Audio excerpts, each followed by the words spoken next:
Magandang umaga mga katoto, I'm Mark Ian C. Magdaong. So nandito po tayo sa Barangay Vista Hermosa para simulan ng ating isa na naman pong video. Tatawagin po natin tong episodes na to ay kalakal episodes dahil mga ngalakal po tayo. Siyempre, tara na, simulan na natin.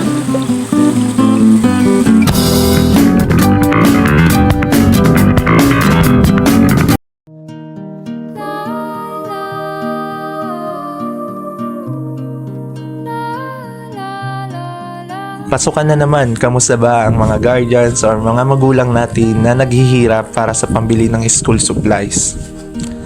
Kasabay nito ang excitement ng mga estudyante at kaba ng mga magulang kung paano mabibili ang lahat ng school supplies. Alam kong marami sa atin ang nakaka-relate diyan, lalo na dito sa ating mahal na Makalelon.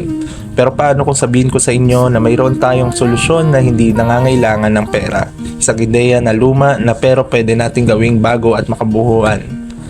Ang pangalakal o barter. Tara, pag-usapan natin kung paano ang pangangalakal ay pwedeng maging susi para sa pambili ng school supplies.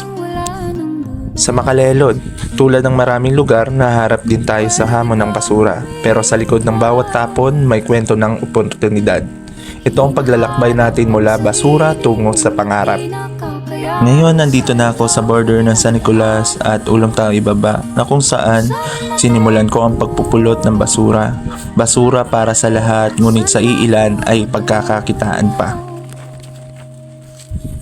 Ang pangangalakal ay nagbubukas ng pintuan para maging malikain tayo. Anong meron tayo na hindi na natin kailangan pero pwedeng mapakanibangan ng iba? At higit sa lahat, pinakamalakas rito ang pagkakaisa sa ating komunidad dito sa Makalelon. Ngayon ko lang naranasan ganito pala kahirap ang pangangalakal. Bukod sa mainit, hindi mo pa sigurado kung may makakalakal ka or saan ka kukuha ng pamatid ng uhaw mo. Higit pa sa pera, malaki ang naitutulong natin sa ating kalikasan. Ang mga plastik at lata ay matagal bago mabulok. O sa kaso ng plastic, hindi talaga nabubulok. Kapag ibinebenta natin dito sa junk shop, nire-recycle ang mga ito, ibig sabihin mas kaunting basura sa ating mga ilog, sa ating mga dagat, sa ating mga kapaligiran dito sa Makalelon. Nababawasan ng polusyon at napoprotektahan ang ating Mother Earth. So bakit nga ba natin kailangan protektahan ang kalikasan? Siyempre, ito ay ating tirahan. Hindi lang tirahan, ito din ay ating buhay.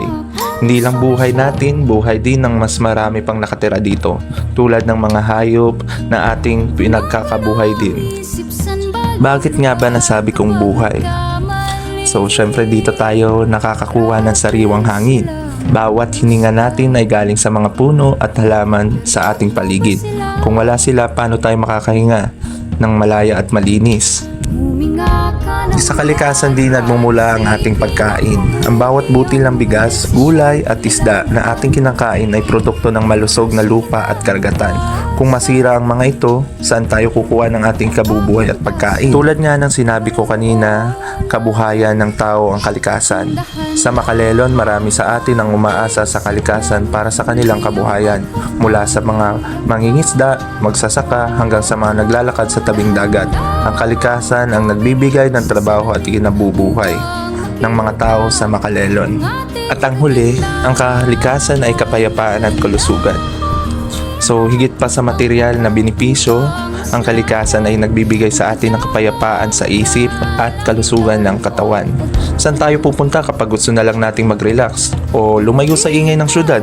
Siyempre, sa kalikasan. At muli ako si Mark Ian C. Magdaong na nagsasabing hindi pa huli ang lahat para sa kalikasan. Hanggang sa muli mga katoto.